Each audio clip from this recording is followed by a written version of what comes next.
Okay, magandang umaga po sa inyo lahat. Good morning po. Well, it's morning, of course, I will susundan ko po yung mensahe natin last time, of course, including an idea, our living in the kingdom of God.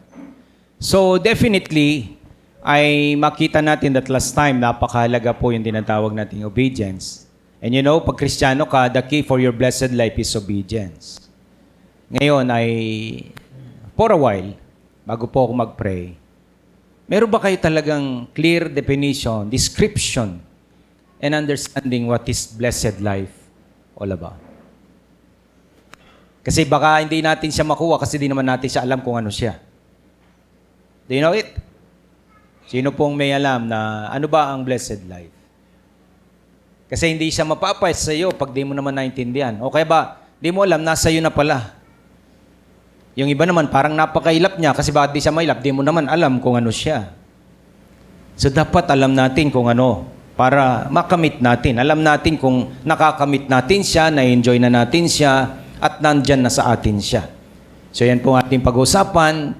Tayong lahat po ay manalangin. Once again, Heavenly Father, with your grace, by your grace, Lord, this morning and for your glory, kami po ay nandito ngayon lahat upang sambahin ka, O Diyos. Alam namin na ito ang hinahanap mo sa amin, ang kami po'y sumamba sa iyong banal, dakilang pangalan. Kaya naman, O Diyos, kasama po ang mensaheng ito sa pagsamba namin sa iyong dakilang pangalan. Kaya marapatin mo po, Diyos, sa paintulutan sa yaman ng iyong biyaya, minsan pa ang Espiritong Banal ay taglayin po naming lahat, habang ito po ay aming pinagbubulay-bulay upang ang gloria ay mapasayo at ang benepisyo ay makamta namin. Salamat po, Diyos. Ito po aming dalangin sa pangalan po ng aming Panginoong Hesus. Amen. Ay pinagpala siya na kasi dakalya pera. Di ba? Manganita ba talaga? Paano kung wala kang pera? Hindi ka na pinagpala. Pinagpala siya kasi nabubuhay siya sa Amerika. Paano kung sa Pilipinas ka nabubuhay? Hindi ka pinagpala. Kailangan talaga malinaw ang description. Di po ba? So, basahin muna natin ang Biblia so that we can have the idea what is blessed life all about. Sabi niya dyan, well, mapalad. Ang iba, sinabi, blessed is he. Mapalad ang tao.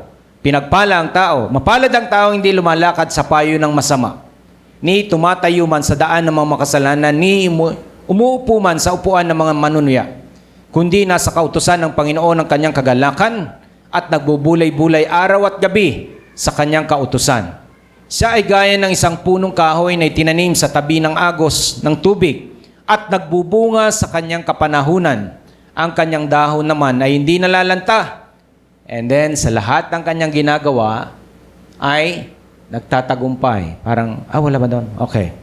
So, in verse 3, yan, lagay mo na yung verse 3, habol mo. Okay? Dito po maliwanag po ang description. Of course, by the presence and through the power of the Holy Spirit, this was written through the King David. Si Haring David po, from rag to riches, from low to high, talaga pong nag-journey gano'n ang kanyang buhay. Maraming karanasan. That's why isa po siya sa ginamit ng Diyos para ma-i-reveal ang kanyang salita at ang description niya sa buhay ng isang pinagpalang buhay.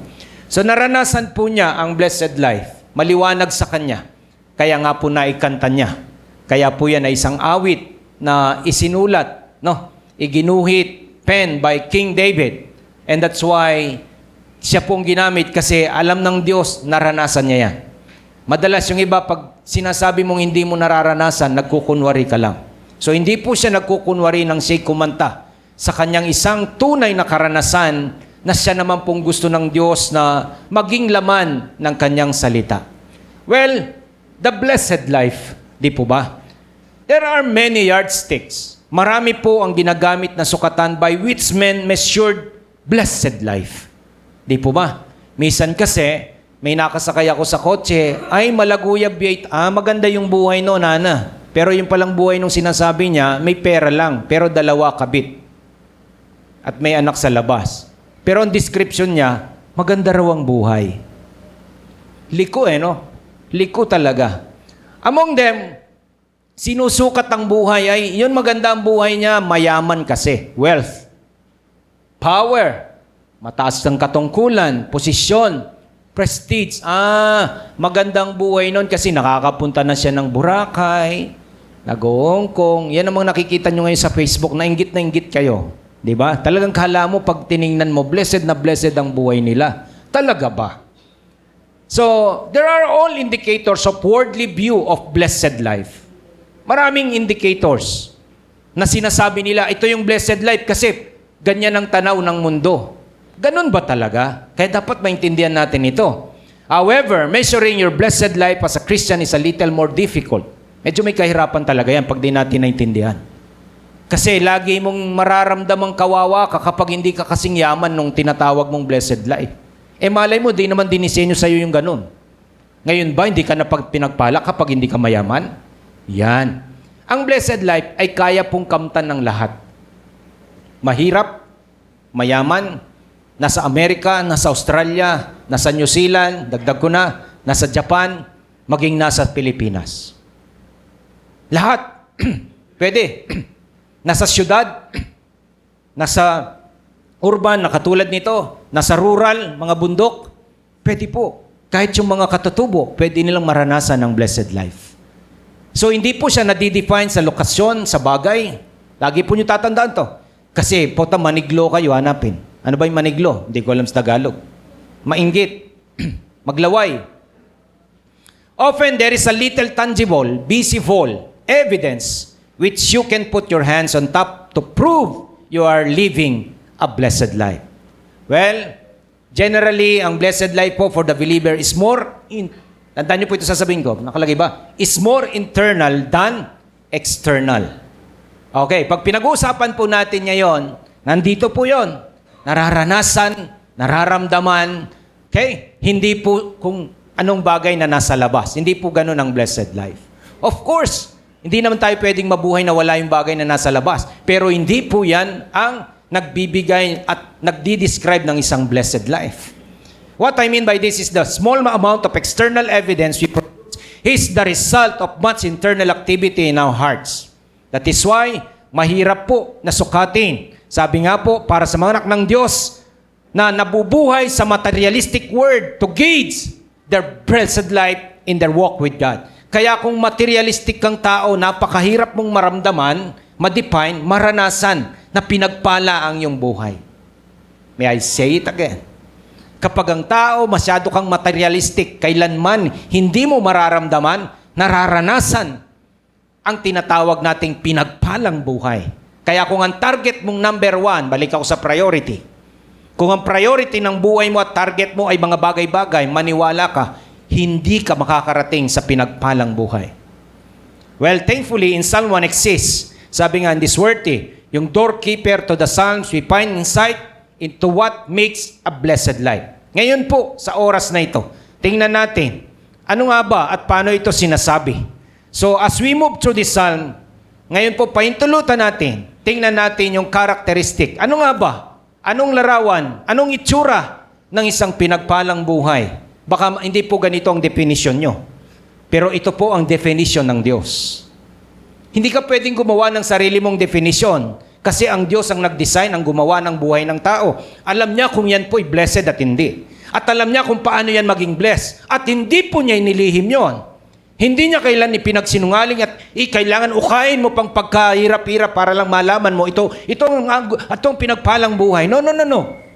Lantad na lantad po yan. Una, tingnan po natin.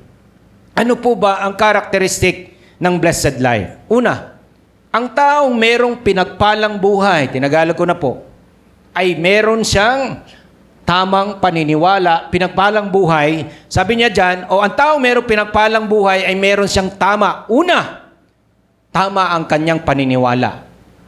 Kapampangan, ustuya, kasalpantayanan. Marami pong mali ang pananampalataya.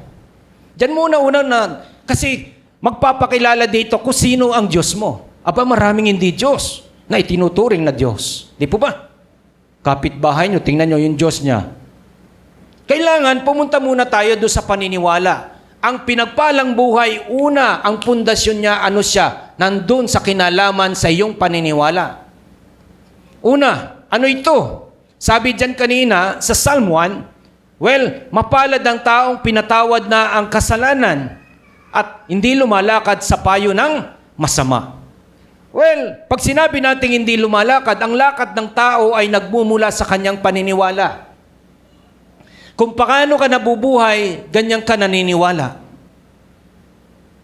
Maniwala kayo, hindi po siya lalayo doon. Kung paano ka nabubuhay, yan kasi ang iyong pinaniniwalaan.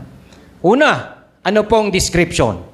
Ang taong merong pinagpalang buhay ay naniniwala siya. Tingnan natin kanyang paniniwala. Una, sa kapatawaran ng kasalanan. So definitely, para masabing bless ang buhay mo, dapat deal ang sin sa buhay mo. Pag sinabing deal, napatawaran, naugasan.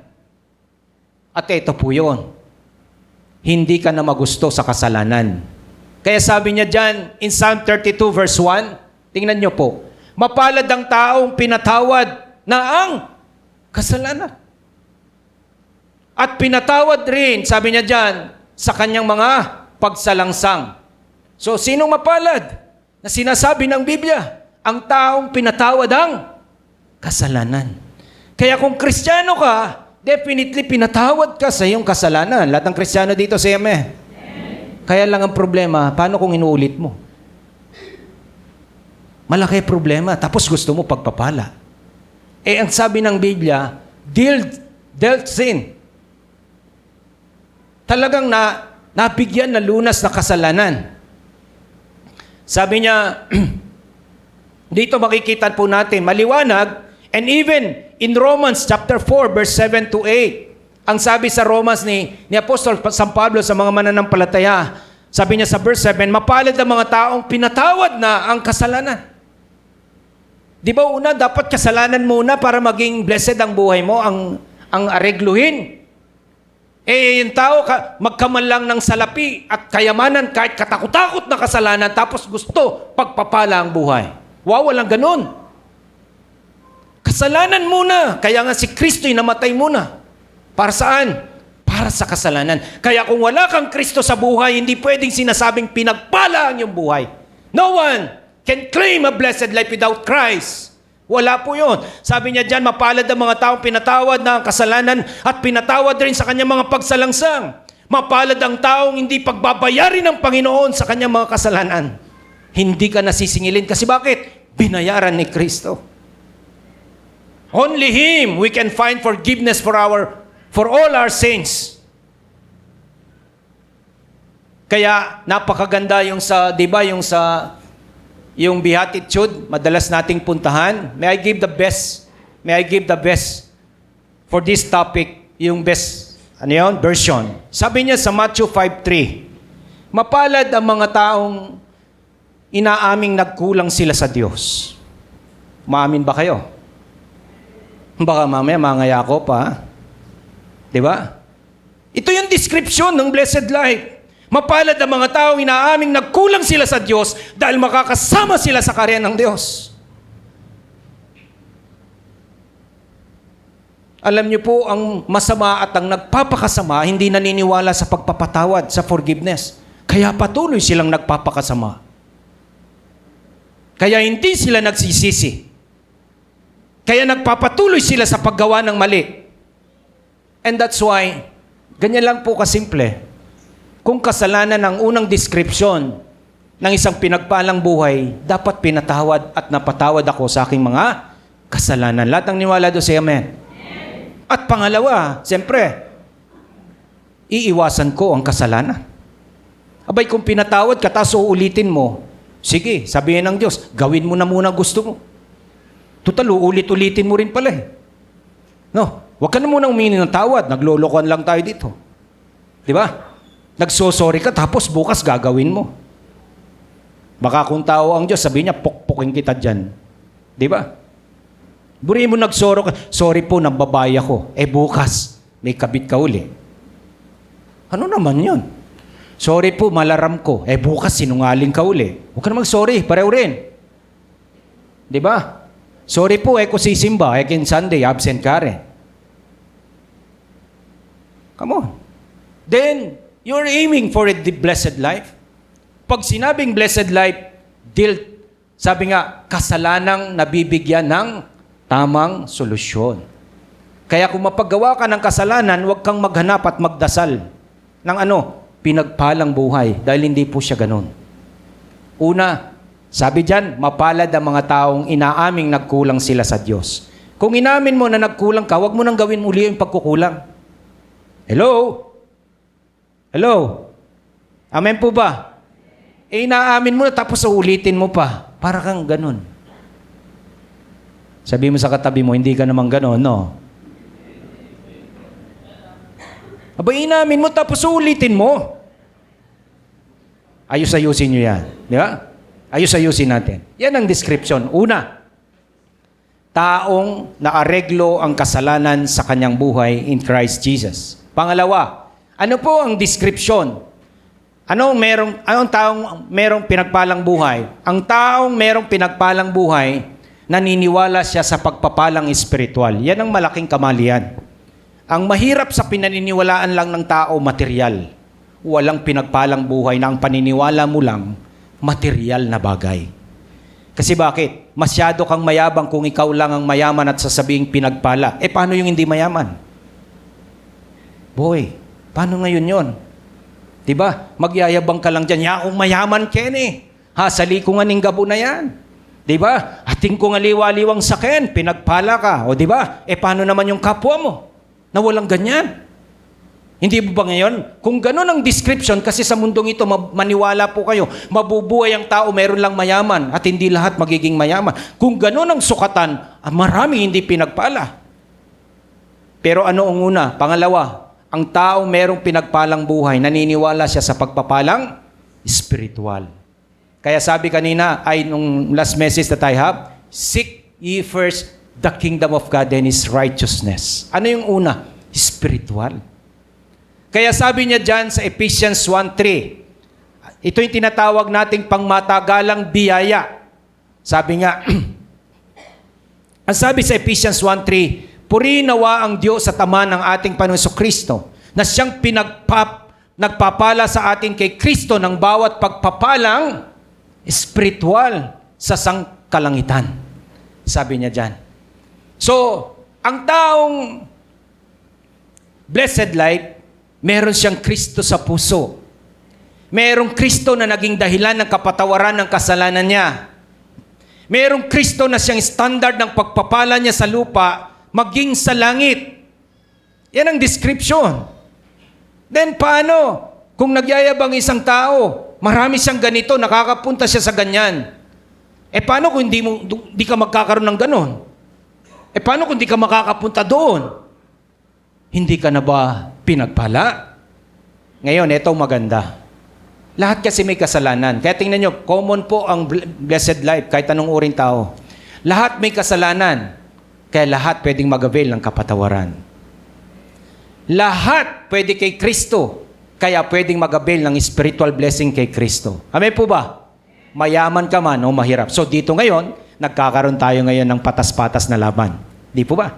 Sa blessed. Sa mundo kasi hindi patas ang laban ng description ng blessed life. Pero sa Diyos, patas po ang labanan.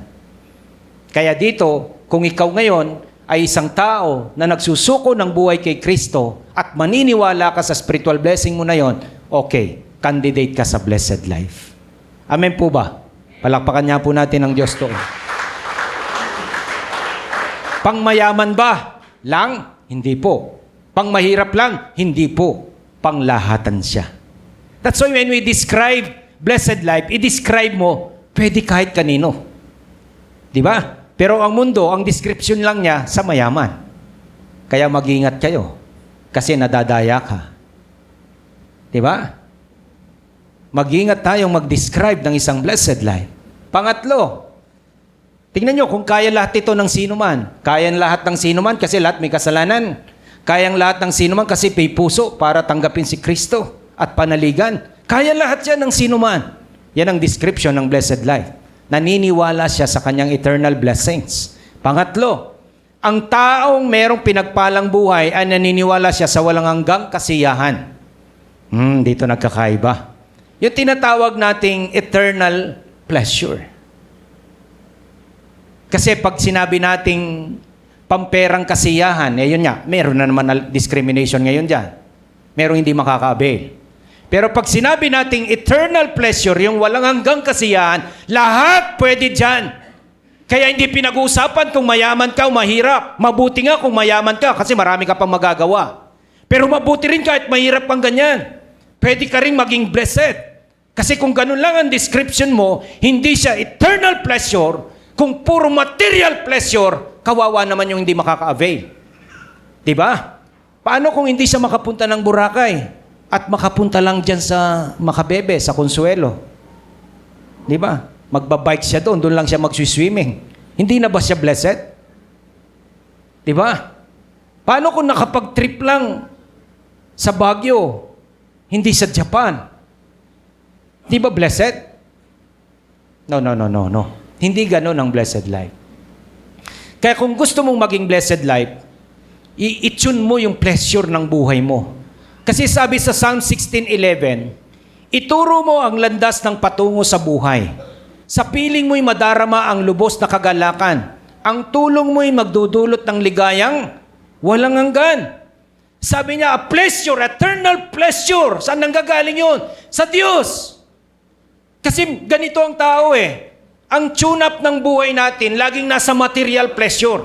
Kaya lagi kang naiinggit. Di ba? Naiinggit ka, may kotse siya, pero ikaw bisikleta lang. Pag bisikleta, hindi na pwedeng blessed. Ikaw tricycle lang. Yung sa kanya, 2 kotse. Ikaw, isang kubo-kubong bahay lang. Pero siya 2, 3 mansion. Inggit na inggit ka. Kala mo merong eternal pleasure. Maniwala kayo, anumang uri ng bagay na meron ng isang tao, kaya niyang maranasan yung eternal pleasure na yon. Amen po ba? Kasi kung hindi gagawang pinagpalang buhay ang Diyos ng ganito, matatalo tayo. Kasi bakit? Hindi tayo mayaman materially. Di ba? Hindi ka makakapagbiyahe, hindi mo nga alam yung dito, mamamatay ka, baka di ka makasakay ng eroplano. Nangangahulugan ba pag di ka nakasakay ng eroplano, di ka pinagpala? Di ba? Kaya yung iba gusto, ayok na ayok kayo sa eroplano. Kala nyo, maganda pa nga yung bus dun eh. Depende, siyempre kung business class ka, di ka pa nga ako rin nakatikim nun. Pero kung di ko nakatikim ng business class, hindi na ba ako pinagpala? Maniwala kayo, kasiya ang loob, ang blessed life. Hindi kasiya ang labas. Kaya nga, it's more internal than external. Marami pong kadayaan sa mundong ito. Kaya minsan ang pakiramdam mo sa sarili mo, kawawang-kawawa ka. Di ba? Kapag ba ang bahay, electric pan lang, hindi ka pinagpala. Mas pinagpala ba yung naka-aircon? Di nyo alam, mas inuubo pa sila kaysa sa'yo. Yan ang description, pangatlo. Saan ba nanggagaling yung kagalakan ng buhay mo? Saan? Kung nanggagaling yan sa bagay, maniwala ka na luluma yan. Paano kung luma na yan? Pero kung nanggagaling kay Lord yan, laging pwedeng merong bago, yung internal pleasure na yan. And that is blessed life. Pwede ngayon yan at pwede sa ating lahat. Lahat ng niwala doon, say amen. Okay? Yung eroplano kasi di pwede sa lahat eh. Tsaka yung Japan, hindi pwede sa lahat. Amerika, hindi pwede sa lahat.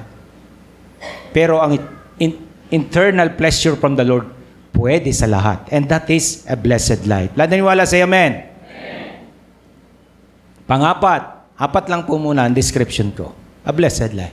Kailan i-describe mo malinaw eh, kasi baka nalalasing ka sa kamalian. Pang-apat, ang taong nagtataglay ng pinagpalang buhay, nagtataglay siya ng pagtitiwala sa Diyos. Naku, hindi ka sasaya kapag hindi naayos ang pagtitiwalang to. Sabi sa Psalm 34, verse 8, o iyong subukan o tingnan na mabuti ang Panginoon. Maligaya ang tao na sa Kanya ay manganganlong. Blessed is he who trusts the Lord. No, blessed is he. So real happiness is found exclusively in the Lord God Almighty. Lahat ng yan, itong nagsulat na to, nalasahan niya, naranasan niya lahat yan. David had all of these characteristics. Kaya niya inawit ang blessing na yan. Napatawad ang kanyang mga kasalanan. Kaya niya inawit yan kasi naligtas siya sa kanyang kalalagayan. Kaya ang sabi sa Psalm 2 Samuel 12:13, sabi ni David, sinabi niya kay David, nagkasala ako kay Yahweh. Sumagot si Nathan, pinapatawad ka na ni Yahweh at hindi ka mamamatay. I-experience that. Salvation. Ang sabi niya, ang hari nagagalak ko, Panginoon, sa iyong kagalakan at sa iyong pagliligtas ay napakalaki ng kanyang kagalakan. Again, makikita natin, ano ba talaga ang blessed life? Well, it described in 4 things this morning. Merong tao na idil ang kanyang kasalanan. No. Ang tao naman ay meron siyang, sabi nga, eternal pleasure. Meron siyang pagtitiwala sa Diyos. So mapasin natin, maling-mali sa description, baligtad na baligtad sa mundong kalakaran. That's why sabi ni Paul in Romans 12:2, kaya huwag kayong umayon sa takbo ng mundong ito, lulungkot kayo. Pag sinabayan mong mundong ito, lulungkot ka. Kaya dapat ang daan ng Panginoon ang siyang tahakin natin dahil doon, sigurado kahit mahirapan ka, masaya ka. Ang mahirap sa mundo, mahirap ka na, di ka pa masaya. And that is blessed life. Walang kinalaman yung bagay mo dyan. Walang kinalaman yung lugar na pupuntahan mo. Ano lang ang may kinalaman? Ang Diyos lang ang may kinalaman sa isang blessed life. Lahat ng niwala, say amen. Kaya kapag hindi ka kay Lord, malabo na nararanasan mo ito ng internal. Okay, yun po yung una. Ang taong merong pinagpalang buhay ay meron siyang tamang paniniwala. So ano ba ngayon ang paniniwala mo sa blessed life? Alam mo yon, nakakawa naman ang tao yung hinahabol mo, hindi mo marating. Ano yon? Lahat ng tao gusto nilang marating ang maging mayaman. Pero ba rito hindi? Oh, di kayo sumiskisbot. Di ba? Ang problema yung hinahabol yung lahat na yan, hindi naman mapapasayo. Merong hindi makakarating. Kaya malulungkot ka eh. Kung ako sa inyo, pwedeng habulin ng Diyos. Kaya sabi ng Lord, seek me first. Makikita mo ko at mararanasan. And my righteousness, mararanasan mo. Pangalawa, kung malaki ang kinalaman ng paniniwala ng tao para sa magkaroon ng blessed life, malaki rin po ang kinalaman ng tao. Ang taong merong pinagpalang buhay ay merong tamang pamumuhay. A walk of life. Kanina yung belief of life. Sabi kanina dyan, sa Psalm 1 verse 1, balikan ko po, mapalad ang taong hindi lumalakad sa payo ng masama. Sabi niya dyan, he does not throw in his lot with the wicked, does not participate in their projects. Hindi siya pala sabay basta sa agos ng mundo. Sabi niya dyan, di ba? Mapalad ang mga taong hindi lumalakad sa payo ng masama. Hindi siya pala sabay sa agos ng mundo. Hindi siya basta sumasakay sa uso ng mundo. May kinalaman yung tinatawag nating behaving. He doesn't behave like the wicked, sabi niya dyan. Ibig sabihin, meron pong pattern ng buhay sa mundong ito, kaya nahirapan maging Kristiyano. Hindi nagiging masaya. Hindi matatawag na pinagpala kasi sumasabay ka sa masama. Kung nanunul ang masama, nanunul ka rin. Ba't hindi ka mabuhay ng walang suhol? Diba? Kung nagsisinungaling ang masama, kailangan mo ring masama. Kung nagtitinda ng bisyo ang masama, nagtitinda ka rin. Alam mo nang nakakadurog ng bagay ang sigarilyo na yan, tindahan ka, nagtitinda ka. Sumasabay eh. Tapos sabihin mo, gusto mo maraming tubo. Na itininda mo pati yung kinapapahamak ng iba. Pati pang sunog baga. Sabay eh. Pastor, alak pinimargula tubo eh. Uy, tanapin nga man ko eh. Sumabay. Kung tindahan ka naman, yung iba, pinuputo lang spring ng tindahan. Di ba? Para ano? Para yung 1 kilo, sa totoong kilo, 3/4 lang. Gumaya ka naman para malaki rin ang tubo mo. Ngenge. Behaving. Pamumuhay. Simpleng pamumuhay. Di po ba? Sinabi ng Bible dyan, hindi siya, mapalad ang taong hindi lumalakad. Minsan hindi nga direct counsel yung sa inyo eh. Hindi naman direct, gawin mo to. Kaya lang nakita mo, ginaya mo. Pareho rin yun. Nasabi niya, mapalad ang taong hindi lumalakad sa payo ng masama. He doesn't behave like them. Mahirap yung pangalawa. Sabi ng Biblia, he doesn't belong with the wicked. Bumarkada ka. Diba? Bumarkada ka sa adik. Ngayon, sumasabay ka sa adik. Modern pa sigarilyo nyo ngayon, di ba? Ano yung sigarilyo nyo? Yung nilalaklak nyo ngayon, yung...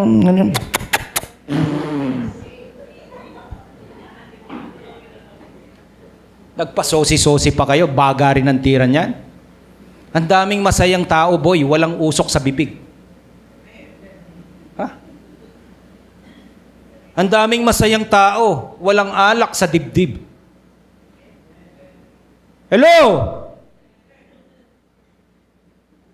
Bakit ikaw gusto mo rin ng may alak at gusto mo rin may usok? Kasi sumasabay ka, boy. Anong sabi? Diba? Mapalad ang taong hindi lumalakad sa payo ng masama. Grabe. Napakasimple lang ng description ng Diyos, di ba? Kung gusto mong pinagpala ng buhay, huwag kang gumaya. Ganun lang yun. Huwag kang basta gagaya. Stand up what is righteous. Kahit mahirap, kahit out of place ka. Tumindig ka, tumayo ka sa anong matuwid na gusto ng Diyos. Huwag kang sumabay. Yan ang mahirap kaya walang pinagpalang buhay. Sumasabay. Huwag mo sabayan. That's why the blessed life of the believer, merong malaking pagkakaiba, vast difference between himself and the word he was saved out of, and he lives accordingly. Mga kapatid, aralin niyo po yung dapat sabayan at hindi dapat sabayan. Dahil may kinalaman dyan, ang alin? Ang pinagpalang buhay. Kung kayo po nakikipagtrabaho, huwag kayong masanay ng dadaya sa trabaho. Marami pong nagtatrabaho, mandaraya. Lalo na retang magtinda, reng supot da, di akakitintinda. Pakalobo da. Alam niyo yun, bibili ka ngayon, kilo ganun. Pero hindi, hangin lang yun sa loob. Di ba? Huwag kayo sumabay, bro. Kasi nasusukat ng Diyos yan Alam na yun, sino niloloko mo? Ang Diyos. Kailan pa? Kaya, kay konti, kay maraming tubo, basta doon sa matuwid. Huwag kang sasabay sa baluktot. Amen po ba? Pinagpalang buhay yan. Lahat ng niwala, say amen. Kaya hindi basta kapitbahay gagayahin. Di basta tindahan kailangan parehas. Diba? Di ko mo nagtinda siya ng alak, nagtitinda ka rin ng alak. Di mo nagtitinda siya ng sunog baga, magtitinda ka rin ng sunog baga. Ano pa pagkakaiba ng matuwid at hindi matuwid? Pukpukanda ka ken. Diba? Pwede ba? Tapos gusto mo, Lord, payamanin mo po ang aking tindahan, magtitinda po ko ng maraming alak at maraming sigarilyo para masunog at magkahan ng baga at kumita ang mga doktor at ospital pagdating ng araw. Pwede ba yon? Sabi na ng Diyos kaya ka, nung yaot, panampanda ka kayo, nampanyabya mo. Pinagpalang buhay. Napakasimple. Di ba? How can you now be answered in your prayer doing the wrong things? Ang tao, sabi nga ng Biblia, maraming talata. Hindi ko napapa. Kapag nagdasal ang isang matuwid na tao, agad napapainuhod ang Diyos. Amen po ba? Lakaran mo yung matuwid para sabi nga, huwag yung masama, huwag yung baluktot. Pangatlo, ang tao merong pinagpalang buhay, may tamang pinagkukunan ng kagalakan. Yan. Saan ba kayo masaya? Pwede mo mag-interview ng katabi mo. Tatawag ako, sabihin mo sa kanya, saan ka ba masaya? Ano ba nagpapasaya sa'yo, boy? Sure. Ano ba talaga nagpapasaya sa'yo? Ano? Ang sabi, tingnan natin, ano ba talaga ang nagpapasaya sa isang blessed life? Verse 2. Sabi niya, kundi nasa kautusan ng Panginoon ang kanyang kagalakan. Wow. No, koreng aliwa. Nasa paglabag sa kautusan ng kanilang kalokohan. Hindi ka naman magagalak doon pag nilabag mo At nagbubulay araw at gabi sa kanyang kautusan. Simple. Ano ba ang pinagpalang buhay? Meron siyang tamang pinagkukunan ng kanyang kasiyahan o kagalakan. Ano yun? Ang kautusan. Binabasa niya, pinagbubulay niya. Lahat ng nagbabasa ng Biblia. Say amen. Hindi ko na sinabi kung araw-araw, basta nagbabasa. Well, the believer is genuinely and completely in love to what? With the Word of God. Kapag kailanman hindi mo natutuwang mahalin ang salita ng Diyos, maniwala ka kung saan-saan lang manggagaling ang iyong kagalakan. Ang problema, hindi magiging consistent yan. Kailangan mo pang magbayad ng mahal kung Boracay. Kailangan mo pang sumakay ng eroplano at magpaloko-loko ng visa para makarating doon. Pero ang salita ng Diyos, murang-mura, i-download mo lang pag minahal mo. Anytime, anywhere, anyhow. Mababasa mo siya. Kung yan ang pinanggagalingan ng iyong kagalakan. Anong description? Gusto ng taong merong blessed life ang salita ng Diyos. Come on. Sabi niya dyan, ang taong merong blessed life ay gusto niya ang salita ng Diyos. Gusto niyo ba salita ng Diyos? Are you having fun learning and hearing the Word of God? Hello? Naku, pag hindi mo yan ang gusto mo, naku, may tama yung blessed life mo. Talaga. Sinabi na yan eh. Kasi alam niyo ang Biblia, it's a Word of God. Kanina yung devotion ko, yun eh. Sabi niya, ang salita ng Diyos ay hindi pwedeng pabulaanan at kailanman ay mapananaligan. Gusto na niya ito. He was captured by this. His full attention captured ito ng salita ng Diyos. So, sabi nga, the Word of God is not a book of fables, myths, and legends. The child of God, it is the very word of truth. It is God-breathed and infallible, walang mali, inherent at absolutely perfect. Tapos ayaw mo. Paano ka magiging masaya? Paano ka magiging blessed? He loves it and He lives it. Finding in its pages all He needs to grow and prosper for Jesus. Kaya, ang blessed life is in love with the Bible. You know this in pages, you can find it all that His soul requires. It embodies the complete revelation of God to man. Big sabihin, nilalamnan niya yan at sinasakop niya lahat ang anumang kapahayagan ng Diyos para sa atin at mapabuti tayo. It meets the need of the Christian life. Kaya ang tanong ngayon dyan, well, do you love it as you should? Talaga bang gusto mo ito na siyang dapat? Baka pwede niyong kausapin katabi mo. Gusto mo ba talaga Biblia?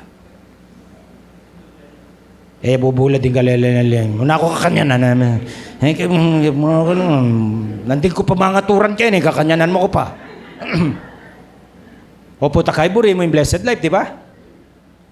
Ba't di mo araling mabuti? Ano ito? Aralin natin mabuti. Para walang deception. Kabuklat na ni Ngabak, nano-nano yung pengawayo. Hindi muna kayo nagbasa ng Biblia. Tapos gusto mo, masaya ako sa maghapon. Wow!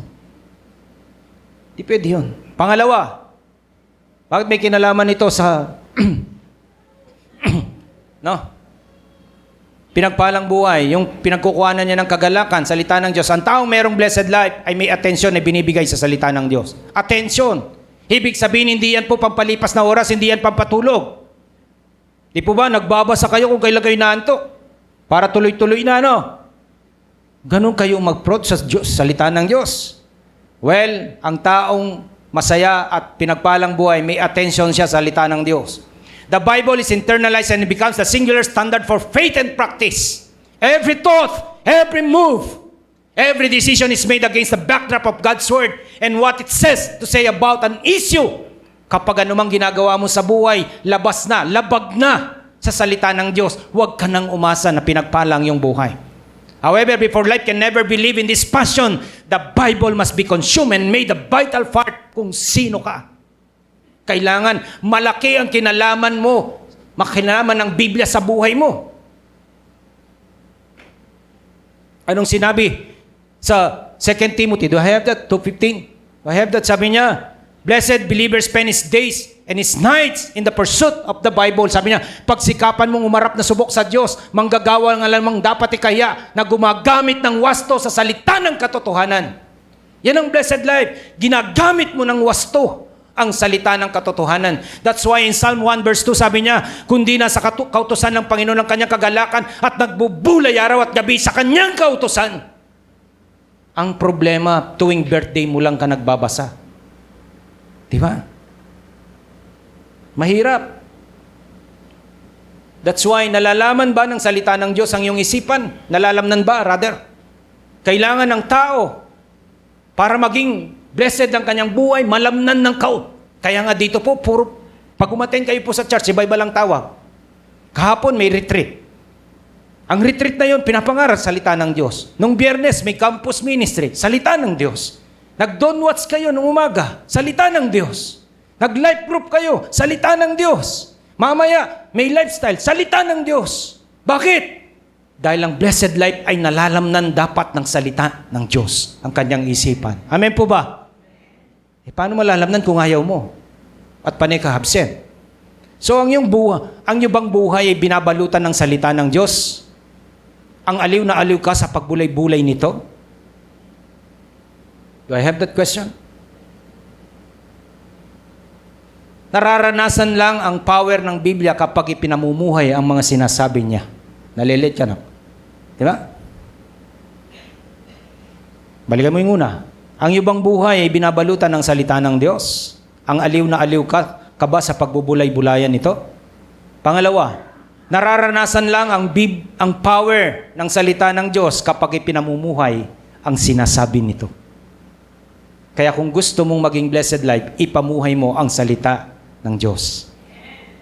Pangatlo, ang taong merong pinagpalang buhay, matibay ang kanyang tinutungtungan. Naalala niyo po ba yung kasabihan? Huwag kang gaganyan-ganyan, nakasandal ako sa pader. Nakasandal ka lang, pero hindi ka nakatungtong. Di ba? Di ba? Pag may pinagmamalaking tao, di ba ganon? Makasandal ko ka rin pera ko. At least, nakasandal ka lang sa pera mo. Pero kung ako ang anak ng Diyos, nakatayo ako sa Diyos. Tamang tinutungtungan. Anong sabi kanina sa Psalm 3? Psalm 1 verse 3. Siya ay gaya ng isang punong kahoy. Sino to? Merong blessed life to. Ang pinag-usapan natin. Siya ay gaya ng isang punong kahoy na itinanim sa tabi ng agos ng tubig na nagbubunga sa kanyang kapanahunan. Ang kanyang daon na may hindi nalalanta sa lahat ng kanyang ginagawa ay nagtatagumpay siya. Sino yan? The blessed life. Saan nakatanim? That is a metaphor. Sabi niya, doon sa may tabing datisan, ang tawag diyan, nakatanim ka sa Diyos. Sa Diyos ka kumukuha ng lakas. So dito makikita natin, merong posisyon na kinalalagyan ng blessed life. Sabi niya kanina, by the river, always close to the life-giving resources. The tree planted by the river is never dry and wilted, but is green, lush, and lovely. Sabi niya. Diyan tinutulad ang isang blessed life. Kapag daw ang tao nakatanim lang niya sa Diyos, nandun siya lagi sa Diyos, nakadepende siya lagi sa Diyos. Ang sabi niya, para siyang halaman na hindi matutuyo, hindi malalanta, laging sariwa. Maganda yung sariwa eh. Ba't di nyo tingnan yung katabi nyo kung sariwa?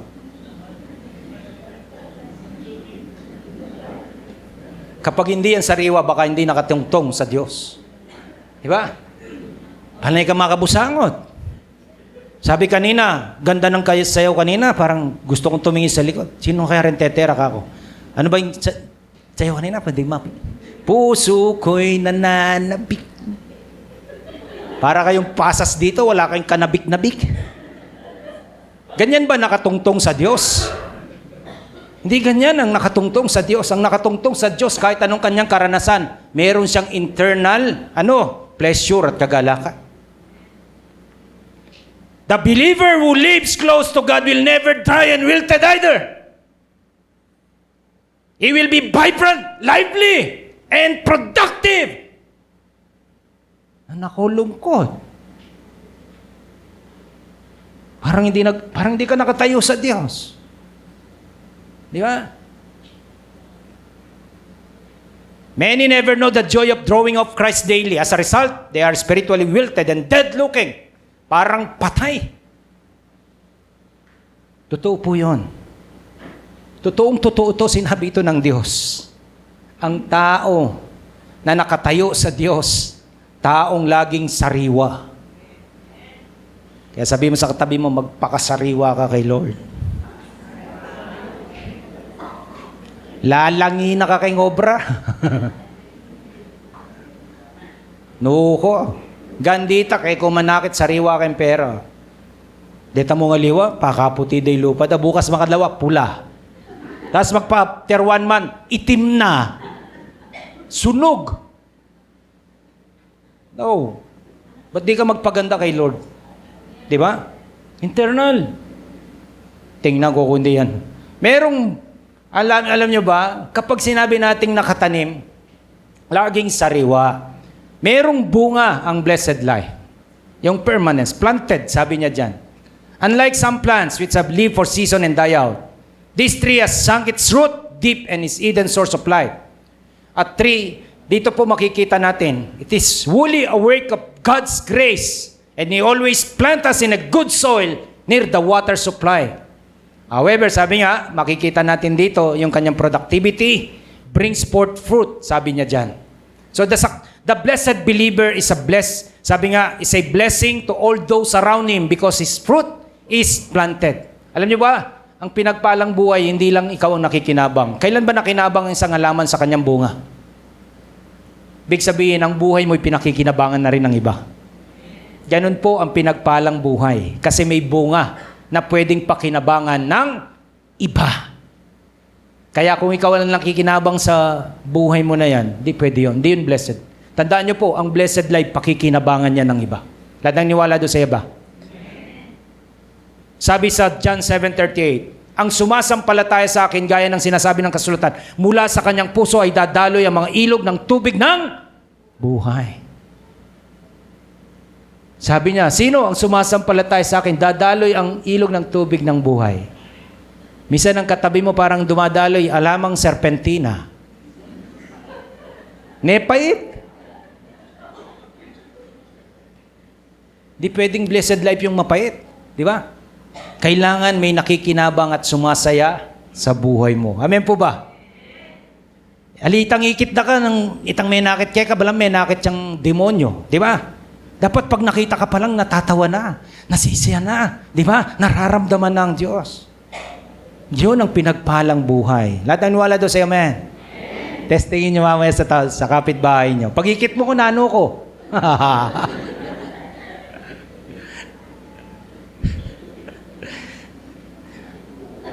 At alam nyo po, ang blessed life ay tuloy-tuloy ang blessing ng kanyang buhay. Di po minto. Anong sabi kanina? Huwag nyo lang pong babaguhin. Sabi niya kanina, laging namumunga, laging sariwang daon at namumunga sa kapanahunan. Ang meaning lang po nun, tuloy ang blessed life. Hindi yan mapapahinto ng kahit sino. Basta, huwag mo lang babaguhin yung 3 B. Believing mo sa salita ng Diyos. Behaving mo sa salita ng Diyos. Ibig sabihin yung pagpamumuhay mo, belonging mo sa simbahan ng Diyos. Huwag mong ilalayo ang iyong buhay sa simbahan ng Diyos. This will be perpetuity. Ang tawag nila dyan. Life shall not fade, sabi niya. So the blessed life of believer is like an evergreen. Is always surrounded by the green of, sabi niya, of life. So yan po ang pinagpalang buhay. Let me end it with this. 4 po. Sabi niya kanina, ang taong merong pinagpalang buhay ay merong tamang paniniwala. Check nyo po ang inyo pong faith. Ang taong merong pinagpalang buhay, merong tamang pamumuhay. Check nyo po ang inyong paggalaw. Ang taong merong pinagpalang buhay, may tamang pinagkukunan ng kagalakan. Saan ka ba umuugot ng saya? Dapat sa Diyos lang. Ang taong merong pinagpalang buhay, matibay ang kanyang tinutungtungan. Hindi po pader ang sasandalan. Hindi kaibigan. Diyos ang ating itayo natin ang ating buhay sa Diyos. Tayo pong lahat ay tumayo.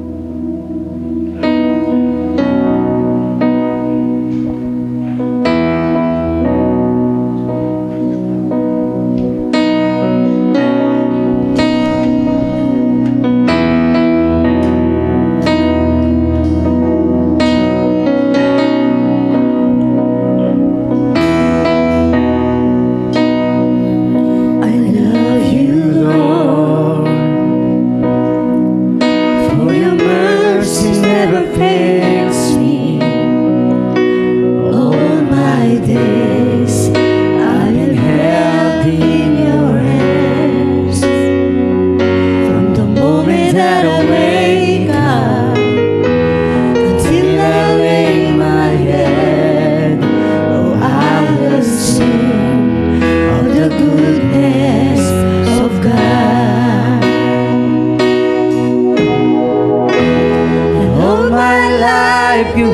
have been faithful. And all my life you have been so, so good. With every breath that I am able, oh, I will sing of the goodness of God. I love your voice.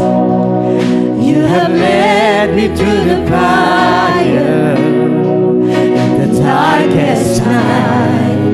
You are close like no other.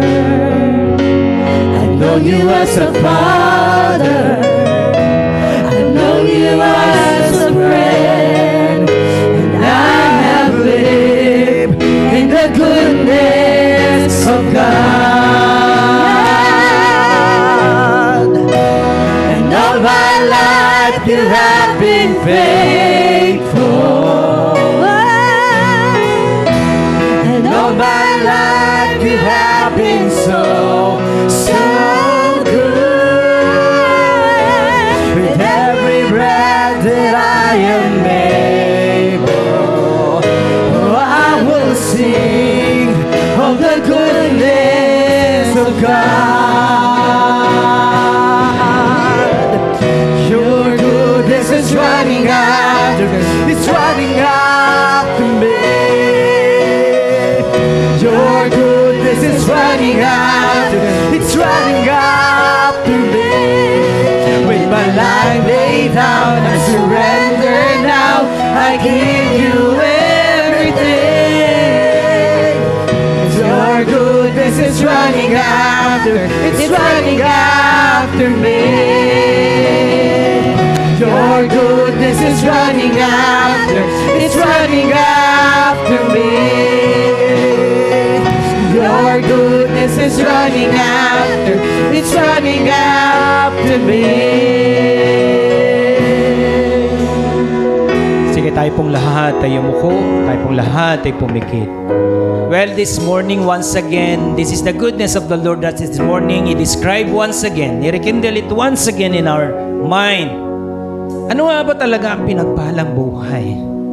Kapatid, kalimutan mo muna ang pamantayan ng mundo. Diyos kasi ang gumawa ng buhay. Diyos ang gumawa ng tao. Alam niya kung paano pagpalain ang buhay ng isang tao na katulad mo, katulad ko. At sinasabi niya yon kung paano natin matatamasa. Sinasabi niya yon, absolute, infallible, inerrant ang kanyang salita. Na narinig natin sa umagang ito, ang taong merong pinagpalang buhay, merong tamang paniniwala. Settle your life with Christ Jesus in His Word. Yan ang una. Kaya nating lahat yung matamasa. Regardless kung sino ka. Pangalawa, ang tao merong pinagpalang buhay, merong tamang pamumuhay. Come on, huwag mong isugal sa kamalian ang ligaya ng iyong buhay. Walang mabuhay na maligaya na baluktot ang pamumuhay. Kailangan diretso, tama, ayon sa salita ng Diyos. At ang tao merong pinagpalang buhay, meron siya tamang pinagkukunan ng kagalakan. Hanapin mo lang ito sa Diyos, ang kagalakan. Huwag mo itong isandig. Huwag mong isalig ang kagalakan mo sa bagay, sa lugar, sa tao. Yeah. Sa Diyos lang. Ang tao merong pinagpalang buhay, matibay ang kanyang tinutungtungan. Itindig mo lagi, huwag mong tatanggalin. Itapak mo ang buhay mo. Itayo mo, isandig mo. Huwag sa pader, huwag sa tao, kundi sa Diyos. Again this morning as you close your eyes. O Diyos, napakabuti mo po. Once again, pinaalala mo po sa amin, muli mong itinuro, ano nga ba ang pinagpalang buhay? And this morning we are asking, Lord, by your grace and for your glory, hayaan mong maranasan namin ang pagsama muli ng Espiritong Banal upang malakaran namin ang buhay na may tamang paniniwala, upang malakaran namin ang buhay na may tamang pagakbang, upang malakaran namin ang buhay na may tamang pinagkukunan ng kagalakan at may tamang tinutungtungan. Help us, O Holy Spirit of the living God, living like this way, Lord. Tanggalin mo po ang pagiging makamundo namin. Tanggalin mo po ang pagiging makamaterial namin. Tanggalin mo po anumang pandaraya na tinanggap namin na sinasabing standard ng masaya at maayos na buhay. No! This is not about externality. This is about internality, O Diyos. It's you that you can really work inside us, Lord.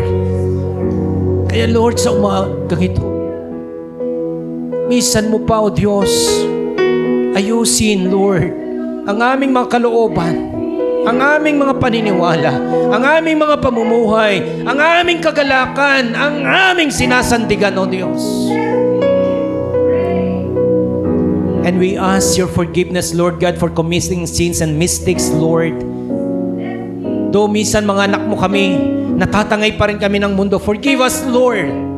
But this morning, once again, tulungan mo kami sa gusto naming maging commitment. Mamumuhay kami, O Diyos, sa tamang paniniwala. Mamumuhay kami sa mabuting pamumuhay. At hahanapin namin ang kagalakan sa iyo, hindi saan man, kanino man, o saan man. But we will always depend on you, O God. Kaya marami pong salamat, I pray. At sa tulong ng Espiritong Banal, kakayanin po namin ang ganitong pamumuhay. By your grace, Lord, sustain us, Lord God, with your grace. Kakayanin po ito ng iyong mga anak, ang ganitong masaya at pinagpalang buhay. Salamat po, Diyos. Pinagpapala ko po silang lahat. Sa pangalan po ng aming Panginoong Hesus. Amen.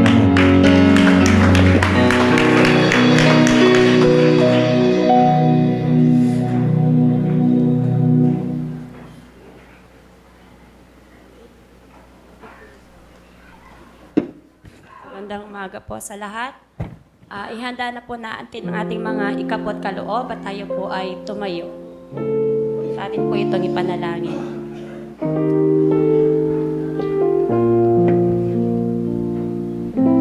Ama naming banal, Diyos na makapangyarihan sa lahat, muli po kami nagpapasalamat sa mga mabiyayang salita na aming natanggap.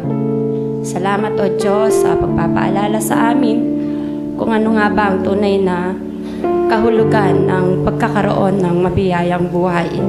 At alam po namin na ito po ay galing sa iyo, O Diyos. Salamat po, O Diyos, sa mga ikapot kaloob na ito na muli po aming ibabalik at ihahandog. Pagpalain mo po ang bawat salaping ito. Nawa, O Diyos, ito po ay maging kagamit-gamit sa ikadadakila, ikahahayag ng iyong banal na salita. Salamat, O Diyos. Palain mo po ang bawat isa sa amin at muli po, Panginoon, biyayaan mo po kami ng kalakasan sa darating na mga araw, Panginoon, at nawa, O Diyos, muli, O God, magampanan namin ito ng patuloy sa aming buhay. Salamat, Panginoon, sa iyo ang kapurihan, kapasalamatan, papuri at pagdakila, at ang lahat mong ito'y aming ibinabalik sa ngalan po ng aming Panginoong Hesus, na aming Diyos at tagapagligtas. Amen. Sige po. It will come back to you. Good measure, press down, shake together, run it over, give. It will come back to you. It's when you give to the Lord. Give, it will come back to you. Good measure, press down, shake together, run it over, give. And it will come back to you. It's when you give to the Lord. Isa pa tayo pong lahat ay tumayo. Balik po natin sa ating Diyos ang lahat ng papuri at pagluwalhati.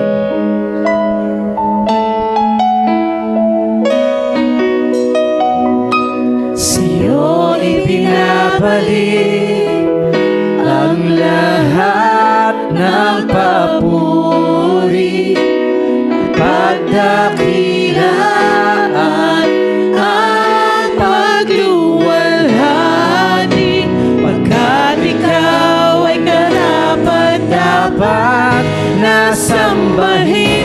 O Jesus, ang ngalan mo'y tataas. Sa'yo ibinabalik